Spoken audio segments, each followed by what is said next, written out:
Salut la compagnie, bienvenue dans un nouvel épisode. Ça y est, elle roule.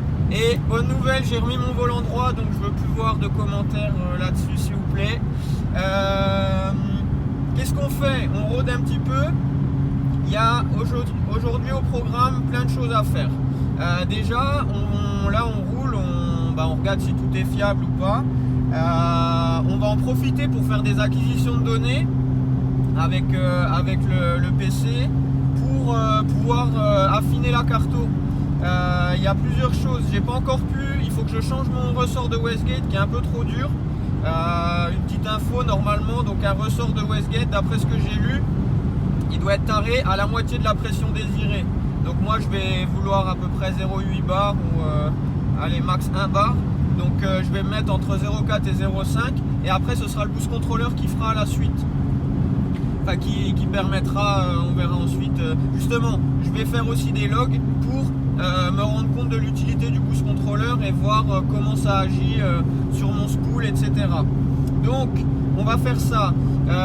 J'ai changé mes cils en bloc de bras, ça y est, par des Powerflex. J'ai pas fait d'image, désolé, puisque c'était le soir. Pardon, j'étais tout seul et il y avait, c'était compliqué. J'étais pressé. Donc là, on va faire quelques images cet après-midi et après, je vous montrerai les résultats de pourquoi, de avant, de comment je mappe un petit peu. Et pour essayer d'avoir une carto qui soit cool, quoi, puis qu'on puisse commencer à taper un peu dedans. Voilà les copains.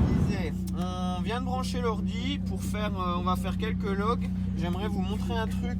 Ça c'est ma carto, c'est le rendu 3D de ma carto d'injection. Elle commence à être assez lisse, mais on voit qu'il y a des petits étagements, enfin des marches d'escalier qui devraient pas être là. Il faut que ce soit le plus lisse possible. Ici pareil. Donc le but, ça va être de modifier ça. Attends. Ah, voilà. Ouais, j'avais fait. Enfin, je sais pas ce qu'il faut faire attention parce qu'on peut tout dérégler très facilement. Donc là, je vous ai déjà montré, mais en fait, on voit le petit curseur, on voit sur la zone où on est. On va. Ah bah voilà, c'était bien ça, c'était pas bon. Ce qui est bien, c'est que dès qu'on change une valeur, il vous le dit, enfin il la fait apparaître en rouge, en bleu, suivant ce que vous avez touché. Donc on va aller se balader tranquille, on va faire un peu d'autotune. Donc je vais vous montrer comment ça marche. Lui, comment il fait pour l'autotune. Donc ça c'est ma table d'avance, mais c'est pas important tout de suite. Donc voilà, ça c'est, on voit ce qu'il avait fait la dernière fois. En fait, là vous avez votre carto d'injection. Je vous ai déjà parlé aussi de la carto d'AFR cible qui est ici. Donc là, il a une cible d'AFR. Lui, avec le retour de la lambda, il sait combien on a en AFR à chaque instant. Là, on est à 14,6 et il vise 14,7, 14,8. Donc c'est parfait. Donc ça, on va pas toucher. Et en fait, ce qu'on va faire, c'est qu'on va se balader en roulant tranquille. Et ça va balayer le champ. Et lui, il va regarder ce qu'on lui demande d'avoir en AFR et combien on a, et il va ajuster aux besoins. Donc ça permet d'affiner un petit peu la carto, surtout sur les zones où on va aller, et après on pourra continuer de lisser. Niveau ralenti, là elle est nickel, elle tient sans problème. Donc ça c'est une bonne chose. Paramètres avancés, vous pouvez leur dire, ça c'est un peu plus, faut que je découvre, mais en gros, vous lui dites de combien maximum il a le droit de modifier la cellule. Là je lui dis 50%, ça devrait déjà être pas mal. On lui dit pareil à partir de combien il a le droit de commencer à régler, etc. etc. Donc on va faire ça. Je vais faire aussi parce qu'il y a un truc qui est bien aussi, c'est qu'on peut faire un log rouler. Lui il enregistre l'AFR quand même à tout instant. Et après, sans avoir besoin de l'autotune, on lui dit bon tu prends ce log et tu le compares à la table d'AFR. Donc c'est juste que c'est la même chose mais en deux étapes quoi. Et on peut faire ça et il propose des corrections aussi. Donc en fait normalement ça devrait super bien se passer pour la richesse. Et on va pas toucher les avances à l'allumage encore. Sachant qu'on va sûrement peut-être devoir remodifier quand j'aurai changé mes ressorts de Westgate. Là c'est vraiment plus pour découvrir le logiciel et puis pour avoir des datas. Donc voilà, on va aller se balader maintenant. changé mes pneus, j'avais mis les nouveaux Eknova, mais mes jantes je les ai pas équilibrées. Voici la jumelle.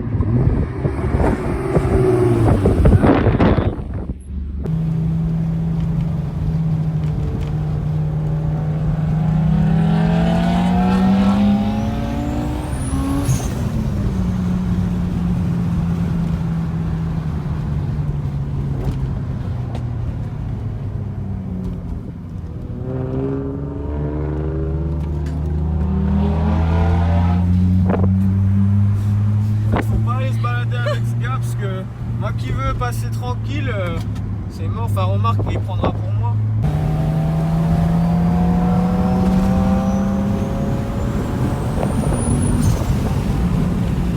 Numéro 41 bar.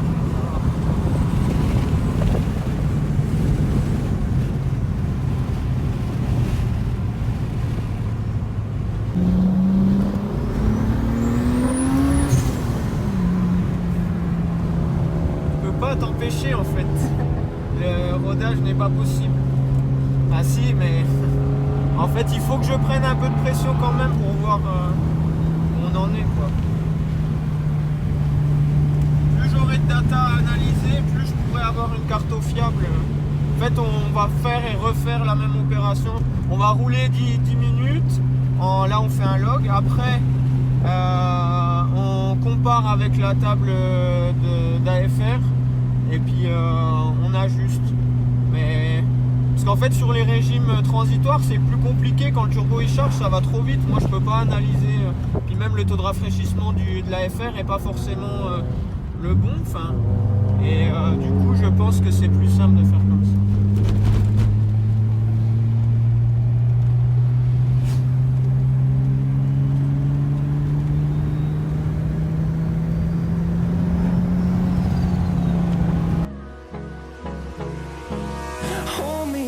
Till I get up, time is barely on our side.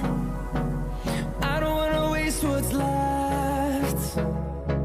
The storms we chase are leading us, and love is all we'll ever trust.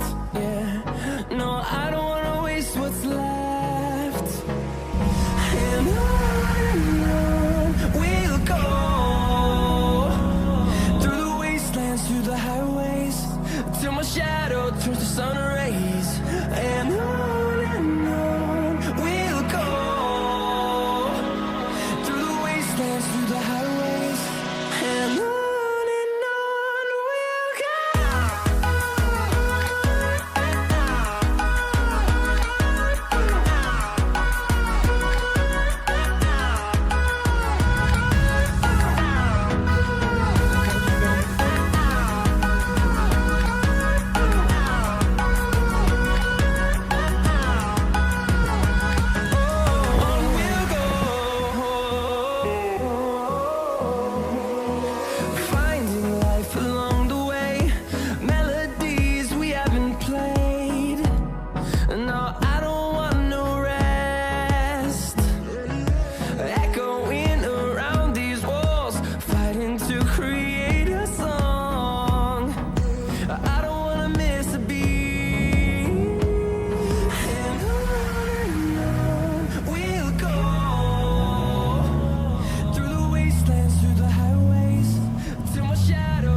Problème, enfin, non je rigole, bah oui, il en faut. J'ai remarqué, parce que c'est la première fois que je roule un peu de jour bien, enfin puis que j'appuie un petit peu, quand j'avais déjà soupçonné une conso d'huile, et là je vois quand j'accélère, quand je mets un peu de charge, et ben ça fume à l'échappement, et je pense que c'est de l'huile. Je pense que ça vient du turbo, même si il était neuf, etc.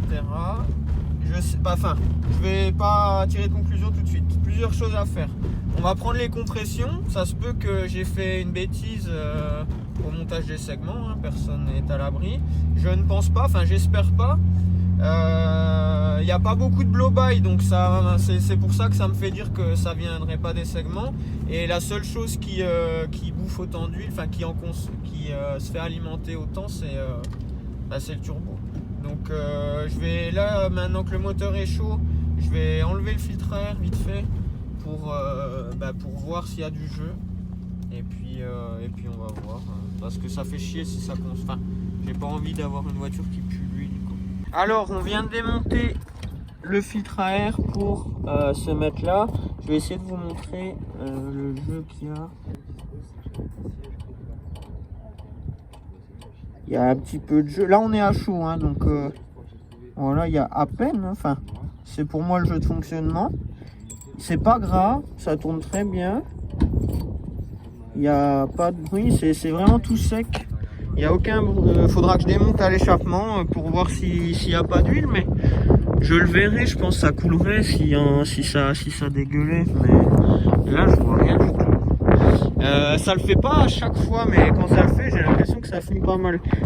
On va faire une vue là d'extérieur et on va voir ce que ça dit. Comme ça, vous verrez par vous-même.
Le galet là. Attends, il y a de l'huile là.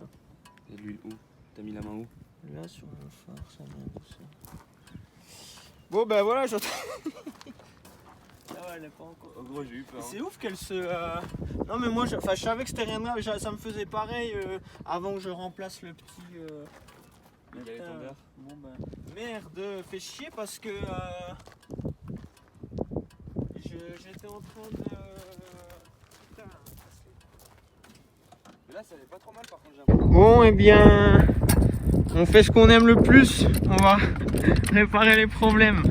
Il y a, à cause de toute cette puissance, la courroie d'accessoires a dégagé. Donc on lève un petit peu là pour la remettre. Et ce sera reparti de plus belle. Enfin, ou pas. Hein. Mais c'est bien parce que c'est des petits trucs qui cassent pas trop les couilles, quoi. Enfin, c'est. Bien sûr, on préférait qu'il n'y ait rien, mais ça fait partie du jeu, j'ai l'impression. Donc là, on va remettre là pour qui s'était barré. Enfin, en fait, j'arrivais même plus à... Oui, je n'arrivais même pas à manipuler le galet, en fait, comme elle avait commencé à sortir de ses gonds, et ben ça avait tout bloqué. Donc je l'ai forcé en la faisant glisser sur le tendeur à sortir, ça m'a libéré le tendeur et là on va la remettre en place.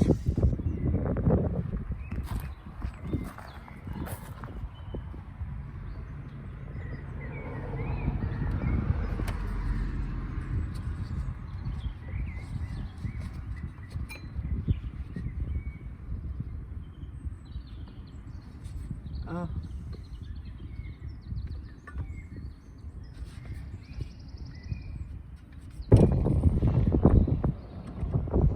On va retester, on vient de la remettre.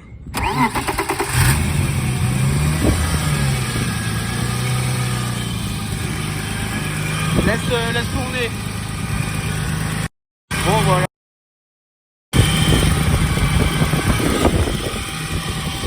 Bah, par contre, je comprends pas pourquoi en fait ça a fait ça, et si ça l'a fait, ça risque de le refaire. Donc, mais bon voilà. On fait quoi? On casse tout ou on rentre? J'ai fait un nouveau kit déco aussi. Bon ben je vais rentrer analyser les logs, on va en refaire quelques-uns sur le retour. J'ai pris au deuxième là sur les vidéos, j'ai pris je crois 0,5 bar. Mais je vais vous détailler, je vais essayer de vous comparer les deux logs pour en fait je voudrais voir l'incidence du boost controller si on prend plus de pression plus rapidement, etc. Et pour l'instant ouais 0,5 bar c'est déjà pas mal franchement. Je préfère prendre un petit peu moins de sural mais pouvoir la prendre de plus en plus, parce qu'au début j'avais réglé le boost controller à peine trop haut et ce qui fait que je tapais la limite de boost, donc c'est beaucoup plus frustrant quand tu es en train de taper pleine charge et que d'un coup ça tousse, c'est horrible. Donc là au moins on y va progressivement petit à petit et voilà, on verra, advienne que pourra. On se retrouve plus tard, à toutes. Alors, je voulais revenir un petit peu sur un des logs que j'ai enregistré au cours de l'après-midi. Donc, je vais vous expliquer comment ça se lit pour que déjà vous y voyez plus clair quand j'en parlerai plus en détail. Alors, déjà là, vous voyez, donc j'ai mon curseur au milieu. Pareil, au milieu de l'écran, sur le premier cadran supérieur, on peut voir 1814 RPM, marqué en blanc là, en haut à droite du graphique. Donc ça, vous l'aurez compris, RPM, les tours minutes. Juste en dessous, on a la pression qui est lue par le capteur MAP. Donc ça, on en a déjà parlé maintes et maintes fois, mais au moins vous pouvez voir ce qu'il en est là à chaque instant. Après, TPS, c'est la position du capteur d'accélération, donc la pédale, et PW c'est l'ouverture des injecteurs en millisecondes. À gauche, ce que vous pouvez voir, c'est maximum de chaque label, de ce qu'on a pris au maximum, et on va regarder vite fait aussi le deuxième cadran qui est donc juste en dessous, 82,9 coulants de temp, c'est la température de liquide de refroidissement, 41,8 mat, c'est la température d'admission, donc dans le collecteur, dans le collecteur d'admission, et juste en dessous c'est le signal AFR, donc renvoyé par la sonde lambda. Et sur la droite vous avez carto d'injection et la carto d'AFR cible, et la trace bleue c'est ce qu'on voit, c'est le chemin qu'on emprunte. Donc là on peut voir quand j'avance, et on voit ces données qui évoluent en temps réel en fait. Et tout en bas on a la time-lapse, donc on voit en secondes sur combien de temps ça s'étale. Et on peut donc zoomer et dézoomer pour s'attarder sur plus ou moins d'endroits.